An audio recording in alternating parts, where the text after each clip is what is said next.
I'm gonna try to do this video for the fourth time, because for some reason every time I hit the stop button and try to upload it, it don't work. Shout out to everybody that follow me, mainly shout out to hip hop heads that follow me. I'm Deshaun, representing Enveonline. I wanted to do this quick video for hip hop culture. So hip hop turned 50 a few days ago, back on August 11th, and as everybody knows, they had the 50th anniversary celebration at Yankee Stadium. Now, one of the big storylines out of this celebration, first salute all the artists that showed up, all the pioneers of hip hop. But one of the big storylines behind this was the people not invited. So Uncle Luke spoke out, and he talked about how Florida wasn't represented, mainly him. And I gotta admit, that was kind of foul for what Uncle Luke means to hip hop culture coming from the South. I know it was meant to show the roots of hip hop in New York, but you gotta show love to stuff like people like Uncle Luke. If it wasn't for him and what he did, he won a battle with the feds on censorship. A lot of younger people forget that. Uncle Luke and the 2 Live Crew went to war for hip hop. He had to have been invited.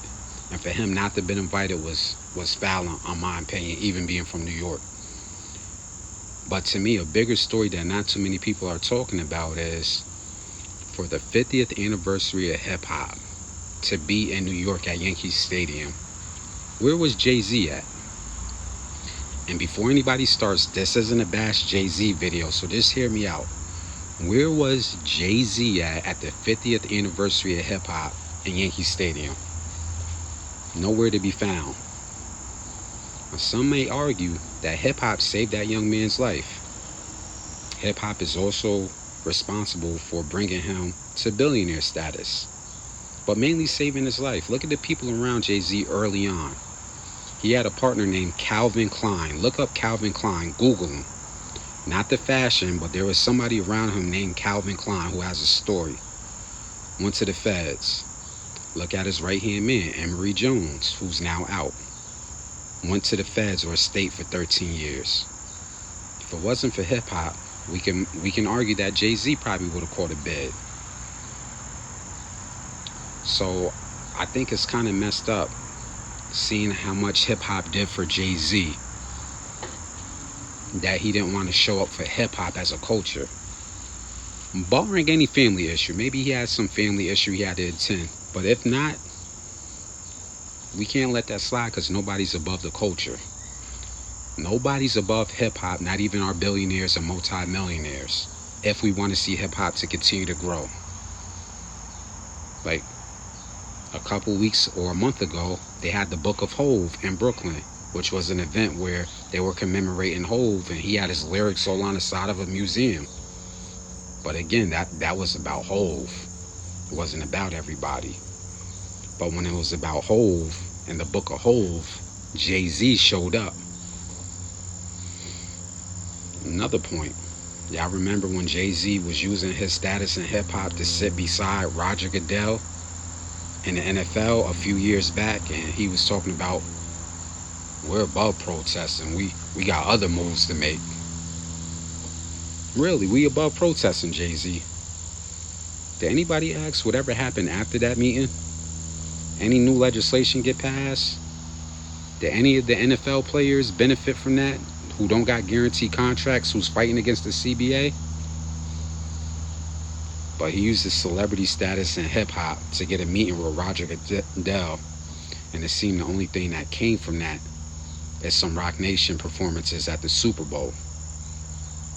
But again, that was about Jay-Z. See, it's okay to capitalize off of our culture, but one thing we can't do is let the capitalism be above the art and the culture and us as a people. I'll say that again. It's okay to capitalize off our culture, but nobody should be above the culture, and the capitalism shouldn't be above the artwork. Let me ask y'all something. Y'all can stitch this, y'all can comment. I'm wearing a Biggie Smalls shirt. If Big was here, if Big had blessed to pull through that shoot, and if Big was alive, do y'all think Biggie Smalls would have missed the 50th anniversary of hip-hop at Yankee Stadium? I'll say it again. Do y'all think if Big was alive, he would have missed that celebration for hip hop after what hip hop did for Big? I got another one. If Pac would have pulled through that shooting, if Pac was alive, do y'all think Pac would have missed that celebration, seeing how he's actually from New York? He's actually from the Bronx. The answer is hell no. Not in a million years. I don't think in my heart that those brothers would have missed it for the world. But again, when it's not about you, when it's not about the capitalism, you don't show up. If we want to continue to see hip-hop grow and elevate, nobody can be above the culture. We got to hold the culture accountable. The people that's using the culture to enrich themselves.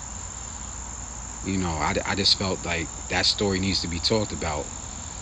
The person that said, I made the Yankee hat more famous than the Yankee game. Like, you actually got them lyrics in your album. I made the Yankee hat more famous than the Yankee game. You should know I bleed blue, blood, I ain't a crypto. Where was you at, Hove? Where was Jay-Z at? Nowhere to be found. But again, capitalism. Y'all let me know what y'all think on that.